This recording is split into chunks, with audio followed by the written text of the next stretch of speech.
Hi, I'm Ray Price, a professor at the University of Illinois, and I want to talk about what it takes to stick with difficult problems and a couple of different dimensions that we might want to think about around the areas that we focus on.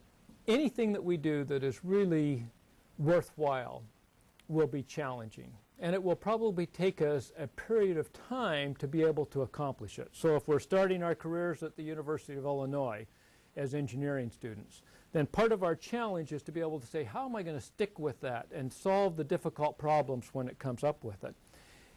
And as we looked at the innovators that my colleagues and I studied, we found some interesting things around this sticking with difficult problems.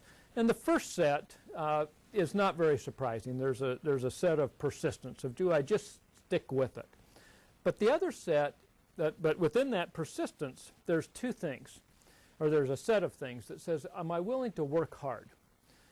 When it comes down to it, when those homework assignments are due, and as my son was an electrical engineering student here, and the famous line that is wonderful in our family was that one of his colleagues was talking about a homework assignment that they had, and he said, when it takes you 2 hours just to copy down the answer to the assignment, you know it was a really hard problem. That didn't say how long it took you to actually solve it. If you just were copying down the answer from somebody else, it took you 2 hours, was the implication of that. Now, that's not what I'm advocating either, but it says that these things are hard work. And there will be times when you just need to persist, when you just need to say, it's hard work, I'm personally responsible, and I got to go ahead with it.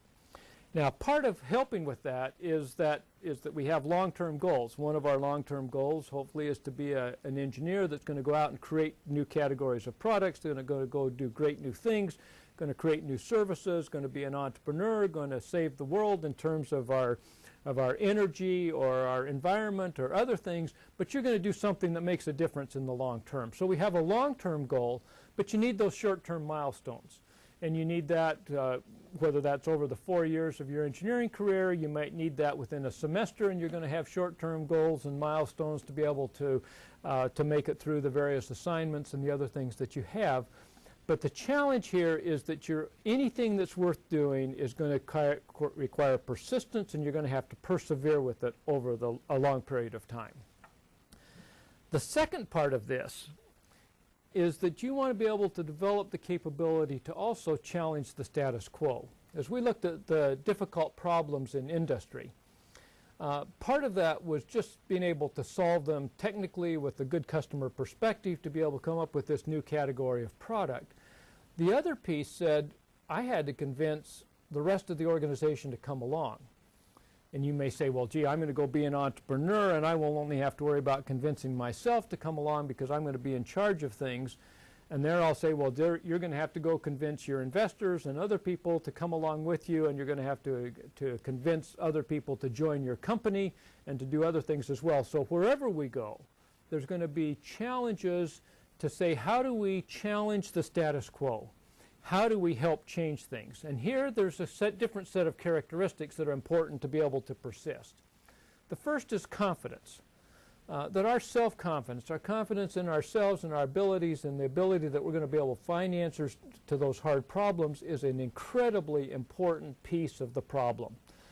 The second one is a certain level of independence, because if I'm going to come up as a category creator, a new kind of a category of a product or an idea or something that challenges the status quo, I've got to be able to stand on my own. I've got to be able to take criticism. And I look back over my career and I see times when I was very independent and other times when I was very uncertain. I didn't have the confidence and I wasn't as independent as I needed to be.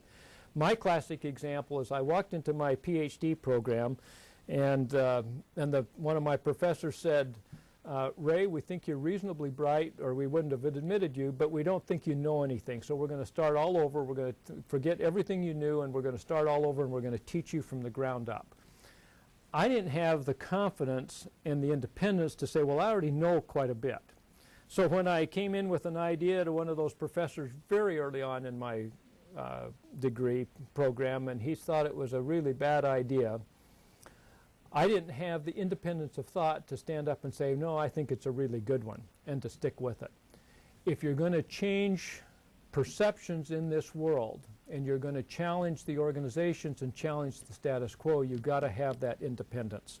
So that independent ability to think independently and say, no, I'm going to trust myself.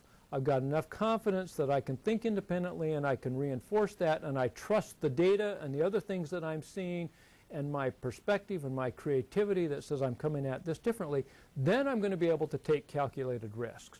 Then I'm going to be able to say I'm not going to do something that's silly or foolish, but I'm going to be able to be independent and sustain myself over a period of time to persuade other people to come along. And that's really what it is that our challenge, as we challenge the status quo, is we've got to change other people and the organizations that we work with to be able to accept the ideas that we have. So sticking with difficult problems over a period of time requires two things. Both is the persistence that says I'm going to do that, and sometimes we just have difficult problems that aren't going to change the world, and we've got to stick with those.